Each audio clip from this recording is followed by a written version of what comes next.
Hello class 10th student. आज हम स्पर्श पाठ्य पुस्तक में दिए गए पाठ मीरा के पद से संबंधित प्रश्नों पर चर्चा करने वाले हैं। जैसा कि आप सबको पता होगा कि मैंने अपने पहले के वीडियो में मीरा के जीवन परिचय और उनके दोनों ही पदों पर आपसे चर्चा की है और आज उन्हीं दो पदों पर आधारित प्रश्नों पर हम चर्चा करने वाले हैं। तो आइए शुरुआत करते हैं पहले प्रश्न से। पहले प्रश्न में आपसे पूछा जा रहा है कि पहले पद में मीरा ने हरि से अपनी पीड़ा हरने की विनती किस प्रकार की है।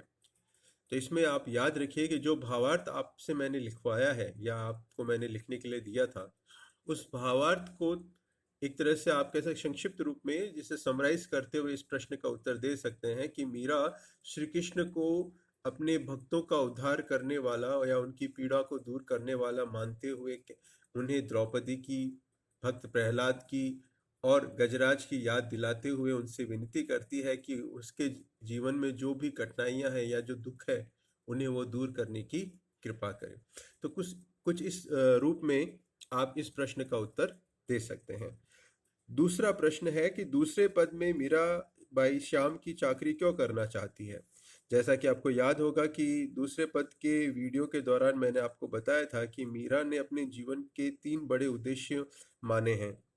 पहला उद्देश्य है श्री कृष्ण के दर्शन पाना, दूसरा उनका सुमिरन करना अर्थात उनका भजन कीर्तन करना, उनका नाम लेना, और तीसरा है उनकी भक्ति का वरदान पाना।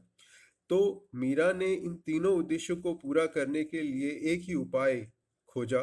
वो ये था कि वो मीरा बाई जो है श्री कृष्ण की दासी बन जाए या श्री कृष्ण उन्हें उनकी दासी के रूप में स्वीकार कर ले। और इसी तरह उनका ये मानना कि यदि वो उनकी दासी बनकर रहेंगी तो उन्हें उनके जीवन के तीनों उद्देश्य पूरे हो जाएंगे। तो आप इसके आंसर के रूप में ये सारी चीजें स्पष्ट करते हुए लिख सकते हैं। तीसरा प्रश्न है कि मीराबाई ने श्री कृष्ण के रूप सौंदर्य का वर्णन कैसे किया है। अब तक के बोर्ड एग्जाम में सबसे ज्यादा यही प्रश्न इस पाठ से पूछा गया है। तो इस प्रश्न के उत्तर देने के दो तरीके हैं। या तो आप पद में वर्णित पंक्तियों को हूबहू लिख दे, जैसी लिखी गई है कि मोर मुकुट पीतांबर सोहे गल वैजंती माला, वृंदावन में धेनु चरावे मोहन मुरली वाला। आप चाहे तो ये दो पंक्तियां लिखकर भी इसके आंसर को दे सकते हैं, लेकिन बेहतर होगा कि आप इसका वर्णन कर दें कि मेरे श्री कृष्ण के माथे पर मोर पंख का मुकुट सुशोभित हो रहा है, उन्होंने पीले वस्त्रों को धारण कर रखा है और उनके गले में वनों की फूलों की माला झूल रही है। इस तरह इन दोनों पंक्तियों का भावार्थ अगर आप लिखेंगे तो एक तरह से वो श्री कृष्ण के रूप सौंदर्य का वर्णन ही कहलाएगा। तो इस रूप में आप इस प्रश्न का उत्तर दे सकते हैं।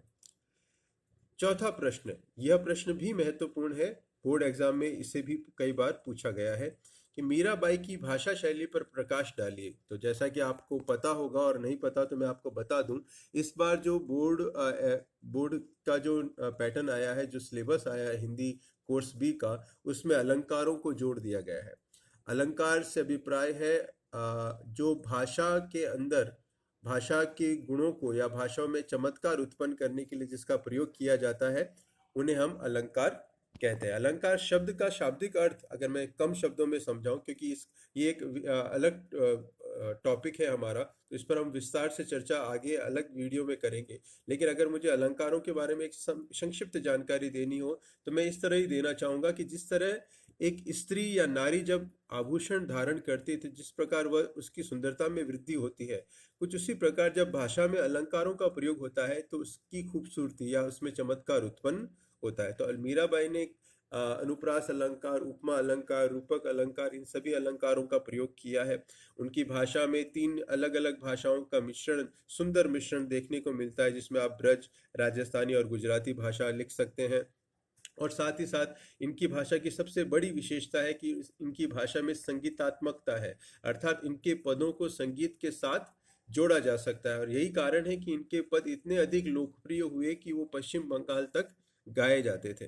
तो इस तरह इसका आप आंसर लिख सकते हैं। आखिरी प्रश्न है, पांचवा प्रश्न, वे श्री कृष्ण को पाने के लिए क्या क्या करने को तैयार है। तो ये बताने की आपको ज़रूरत नहीं है मुझे, क्योंकि दूसरे पद में हर एक पंक्ति में वो श्री कृष्ण के लिए कुछ ना कुछ करने के लिए कह रही है, उस पर बात कर रही है। तो आप उस दूसरे पद को पढ़ेंगे तो आप इस प्रश्न का उत्तर बड़ी सरलता पूर्वक दे सकते हैं।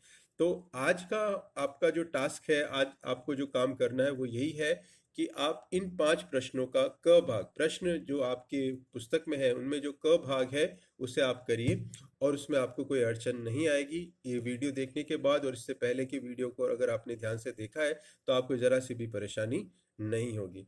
अन्य जो प्रश्न है जो काव्य सौंदर्य स्पष्ट करने के लिए कहा जा रहा है आपको, ये मुझे लगता है कि अभी करने की ज़रूरत नहीं है आपको। हम जब विद्यालय वापस लॉकडाउन की परिस्थिति से जब हम मुक्त हो जाएंगे, तब जब विद्यालय में जाएंगे तब हम ख क्वेश्चन पर जरूर चर्चा करेंगे, क्योंकि देखा जाए तो आपने ऑलरेडी इन सब की पंक्तियों के भावार्थ लिख लिया है, तो इस प्रश्न को करने की आवश्यकता नहीं है। तो आज के वीडियो को मैं यहीं पर समाप्त करता हूँ। धन्यवाद।